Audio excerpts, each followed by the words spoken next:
আমাদের প্রবাসী ভাইরা যে টাকা পাঠান সেটা দিয়ে সম্পদ তৈরি করেন পরিবার, কিন্তু সেই সম্পদে অনেক সময় সেই ভাইটির নাম থাকে না, দেখা যায় অন্যান্য ভাই বা যারা দেশে থাকে তাদের নামেই সম্পদ তৈরি হয়। এমনও ভাইয়ের গল্প আমরা জানি মাননীয় স্পিকার, যে হয়তো তার সন্তানটিকে 1 বছরের রেখে গিয়েছিল, কিন্তু যখন ফিরে এসছে তার সন্তান কিশোর বয়সে গেছে।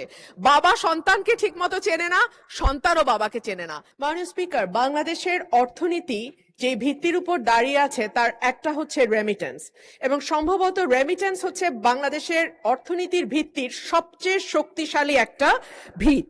এই দেশে প্রায় 1 কোটির ওপরে মানুষ দেশের বাইরে কাজ করে, এবং যেটা আন্তর্জাতিক অভিবাসন উৎস দেশ হিসেবে বাংলাদেশকে বিশ্বের 6ষ্ঠ বৃহত্তম দেশে পরিণত করেছে।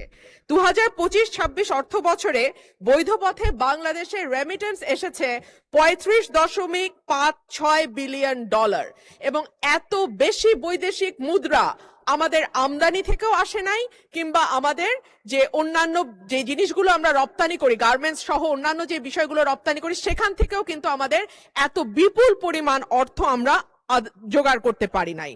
ওয়ার্ল্ড ব্যাংকের হিসাবে বাংলাদেশ বিশ্বের 8ম বৃহত্তম রেমিটেন্স গ্রহণকারী দেশ, এবং আমাদের রিজার্ভ বলেন, আমাদের গ্রামীণ অর্থনীতি বলেন, আমাদের আমদানি ব্যয় মেটানোর মূল উৎস বলেন, কিংবা আমাদের লাখো পরিবারের যেই উপার্জনের উৎস, সেটা কিন্তু আমাদের এই প্রবাসী ভাইয়েরা।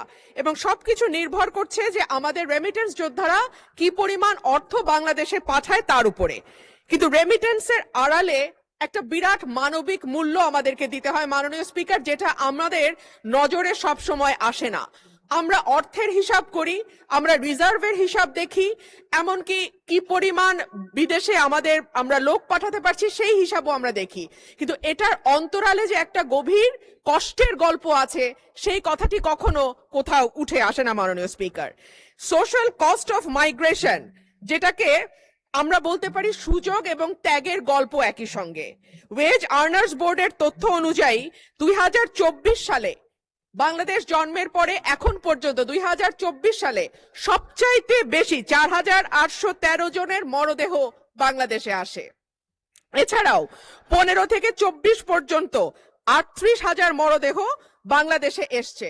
লক্ষণীয় বিষয় হচ্ছে এদের বেশিরভাগেরই বয়স 40-এর নিচে, এবং 40-এর নিচে যাদের বয়স মাননীয় স্পিকার, খুব স্বাভাবিকভাবেই তাদের কোনো কোমরবিডিটি থাকার কথা নয়, কিন্তু তারপরেও বৈরী পরিবেশে ঘন্টার পর ঘন্টা পরিশ্রম করা, দেশের সঙ্গে দীর্ঘদিন তাদের ফিজিক্যাল যোগাযোগ যেটাকে বলে সেটাতে বিচ্ছিন্ন থাকা, দুশ্চিন্তা, পরিবার থেকে দূরে থাকা, এবং ভীষণ রকম পরিশ্রম এবং অস্বাস্থ্যকর পরিবেশে দিনের পর দিন থাকবার কারণেই এত বড় সংখ্যক মরদেহ প্রতি বছর বাংলাদেশে বিদেশের মাটি থেকে আসে।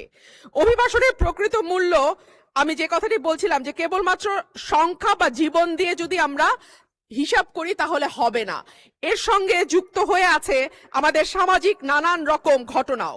দূরত্ব, যেটা দীর্ঘদিন দেশের বাইরে থাকা তৈরি করে পরিবারের সাথে দূরত্ব। এমনও ভাইয়ের গল্প আমরা জানি মাননীয় স্পিকার, যে হয়তো তার সন্তানটিকে 1 বছরের রেখে গিয়েছিল, কিন্তু যখন ফিরে এসছে তার সন্তান কিশোর বয়সে গেছে। বাবা সন্তানকে ঠিকমতো চেনে না, সন্তানও বাবাকে চেনে না। যেটুকু কথা তাদের মধ্যে হয় সেটা হয়তো মোবাইল টেলিফোনে, কিংবা সেটা হয়তো ভিডিও কলের মাধ্যমে হয়। বাবা মার মৃত্যু হয় দেশে, সন্তান খবর পায় না।